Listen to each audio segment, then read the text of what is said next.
Sa kasing-kasing sang Bohol, istorya sang isa ka bayani. Ang kaisog ni Dagohoy, hindi gid maluya, pakitaway para sa hustisya. Malapit kang mabugat, patok sa korona, ang iya nagadaba-daba nga bantay. Dagohoy, Dagohoy, ang iya espiritu nagalupad sa tutas ang Bohol sa gihapon, simbolo sa kahilwayan. Mapasko kang matuod para sa katarungan, magsukit siya na naglupad. Ang mga tinuig mahimo maglabay, apang siya nagatindog gihapon. Isa ka pa matuod nga nakaukit sa sining nga mga duta. Ang iya maisubon nga pagsukol, maisubon kag mahayag. Isa ka suga nga nagadaba-daba sa gabi. Dagohoy, Dagohoy, ang iya espiritu nagalupad sa tutas ang Bohol sa gihapon, simbolo sang kahilwayan.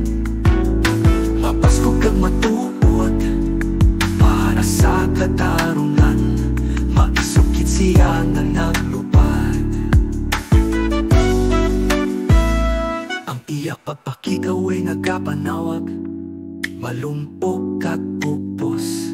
Isa kahinay nga pagpanawag nga nagapangayo, nga magtanong sa mga liso. Para sa mga nagpakig-away, para sa kon ano ang gusto. Ang iya panulong daw nagasidlak, isa ka nagagiya nga suga. Oh, oh. Dagohoy, Dagohoy, ang iya espiritu nagalupad sa tutas ang Bohol sa gihapon, simbolo sang kahilwayan. Mapasko kang matuod para sa katarungan, maisukit siya nga naglupad.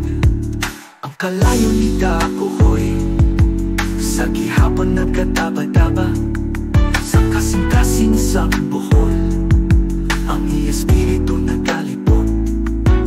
Ang kalayo ni Dagohoy sa gihapon nagkataba-taba sa kasing-kasing sang Bohol, ang iya espiritu nagalipot.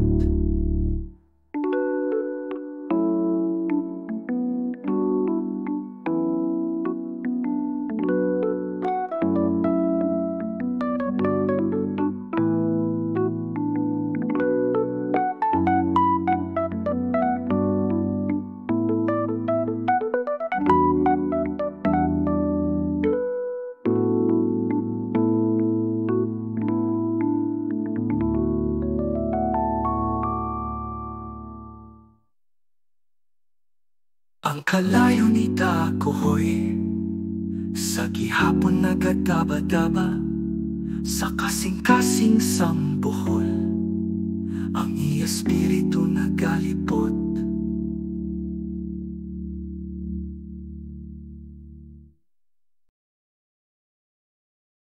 Thanks for watching. Hope you enjoyed the story. Don't forget to share and subscribe for more adventures.